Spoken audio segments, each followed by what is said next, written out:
Assalamualaikum warahmatullahi wabarakatuh. Perkenalkan, nama saya Muhammad Rezaldi, NPM 20100101484, kelas 3C Nonrek Teknik Informatika Banjarbaru.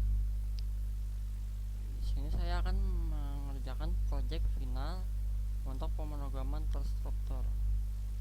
Yang pertama, kita jalankan dulu dev C++ nya.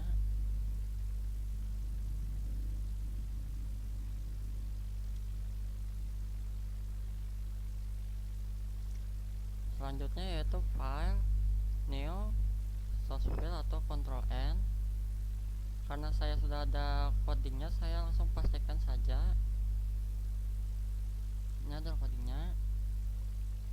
Langsung saja, yaitu yang pertama include usestream, include konioha, dan include string. Ini adalah library dari coding yang di sini.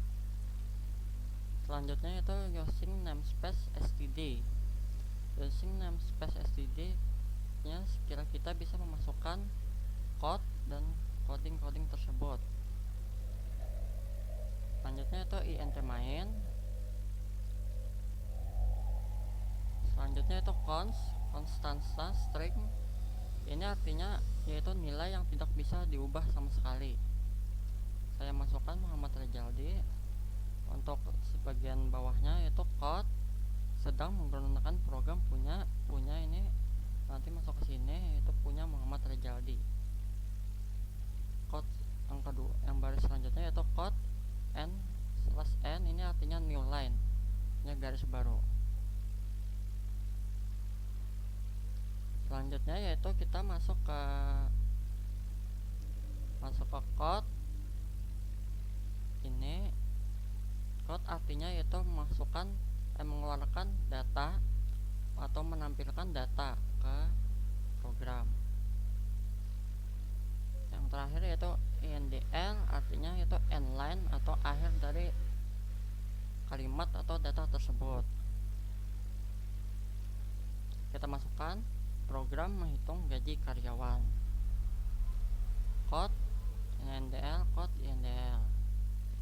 Selanjutnya yaitu string nama 10 nya artinya kayak array untuk menyimpan data sementara. Kita masukkan int jumlah, golongan, dan jam kerja dan jam lembur.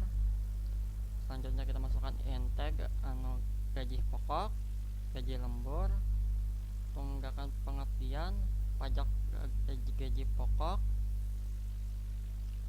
pajak lembur, dan total pajak dan gaji bersih. Selanjutnya yaitu code, masukkan jumlah karyawan. Cin, ini artinya cin itu memasukkan jumlah, masukkan jumlah karyawan. Kita harus disuruh memasukkan jumlah. Code indl inline. Selanjutnya yaitu selanjutnya itu for, artinya untuk atau pengulangan dari int tersebut. Misal int sama dengan 1, kurang dari jumlah tambah plus dalam kurung code karyawan ke, kita masukkan i-nya nih, misal 1, 2, atau 3. Nanti dia akan mengulang ke tempat yang kita pilih nomornya. Selanjutnya itu code, masukkan nama kita, nama pegawai, cin nama ya ini. Selanjutnya yaitu code, masukkan golongan 1, 2, 3, atau 4, cin golongan yang array tadi. Selanjutnya itu code, masukkan jumlah jam kerja kita, misal 100, 200. Jam kerja. Selanjutnya yaitu kita masuk ke switch golongan. Switch artinya itu kayak selection atau pemilihan, jadi kita disuruh memilih antara cash 1, gapok ke gaji pokok yaitu angka sini, dan tunggakan pengabdian sebesar segini. Lalu break ini artinya menghancurkan atau memberi jarak sekira gak nyambung yang case 1 sama case 2 nya. Selanjutnya itu case 2 sama seperti case 1 tadi, kita ganti nilai-nilainya saja. Break case 3, break case 4, break default. Arti dari default nih, kalau kita gak masukkan case 1, 2, 3, atau 4 atau golongan dari tersebut, maka nilainya akan jadi 0. Selanjutnya yaitu if ini artinya jika jam kerja di tadi yang kita masukkan itu kurang dari 173, maka jam lembur tersebut sama dengan jam kerja dikurang 173 atau sampai 173. Else artinya atau jam lembur sama dengan 0. Selanjutnya yaitu gaji lembur sama dengan jam lembur dikali 20.000. Pajak gapok ini nilai yang tadi sama dengan 0,05 dikali gaji pokok tersebut. Selanjutnya yaitu pajak lembur, nilai tersebut sama dengan 0,05 dikali gaji lembur. Selanjutnya yaitu total pajak, nilai tersebut sama dengan pajak gaji pokok tersebut ditambah pajak lembur.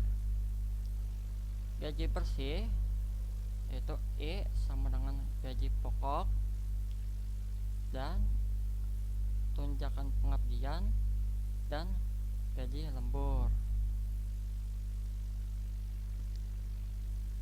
kurang dari total pajak. Code kita menggunakan N line. Selanjutnya yaitu code program menghitung gaji karyawan. Ini kita bisa ganti jadi hitungan gaji karyawan, code and line. Selanjutnya kita masuk ke for lagi untuk pengulangan dari int tersebut, yaitu nilai sama dengan 1, kurang dari sama dengan jumlah, dan plus plus. Selanjutnya yaitu code karyawan ke, nah ini kita karyanya ini masuk dari jumlah tersebut, yaitu and line. Di sini kita bakal menampilkan beberapa nilai-nilai yang sudah kita masukkan di atas tersebut. Code nama, code gaji pokok, code gaji lembur, code pajak gaji pokok, code pajak lembur, code total pajak, code tunjangan pengabdian, dan code gaji diterima, code and line. Yang terakhir yaitu gauge. Ini artinya untuk membaca data yang bisa kita enter nanti.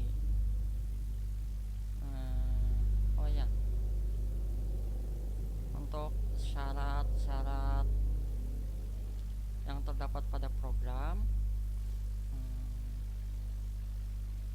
yang tipe data kita sudah ada, tipe data tipe data code, dan lain-lain. Terus konstanta bisa dilihat di sini, konstanta strike yang ini. Selanjutnya itu operator minimal 2 jenis. Ada operator aritmatika, penambahan pembagian, dan operator sama dengan atau yang garis-garis ini. Selanjutnya itu pemilihan dengan if, else, atau dengan switch. Kita menggunakan if, else, dan switch. Selanjutnya yaitu perulangan while, do, while, for. Kita menggunakan for int untuk perulangan ini, dan perulangan ini for karyawan yang masukkan data. Selanjutnya itu terakhir yaitu array minimal 1 jenis. Array kita bisa dilihat di bagian sini, jumlah angka nilai 10. Nah, terakhir tinggal kita run dan kita jalankan. Execute, kita compile dulu, kita save.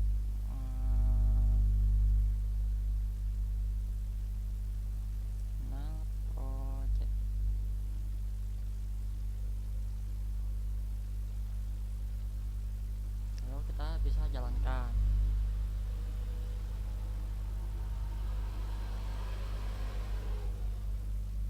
Nah, masukkan jumlah karyawan. Kita masukkan misal 2, masukkan nama, misalnya kita Reja, golongan ketiga, jumlah jam kerjanya misal 230. Nah, yang perulangan port tadi masuk ke karyawan 2, masukkan lagi namanya misal Najib, golongan keempat, jam kerjanya 150. Nah, di sini kita akan melihat hitungan gaji karyawan. Karyawan pertama yaitu Reja dengan gaji pokok, gaji lembur, gaji pokok, dan lain. Nah, di karyawan kedua tidak ada gaji lembur dan pajak lembur karena jam kerja dari karyawan tersebut tidak memenuhi standar. Kita bisa dilihat di bagian ini. Nah, kurang dari 173. Nah, mungkin itu saja yang bisa saya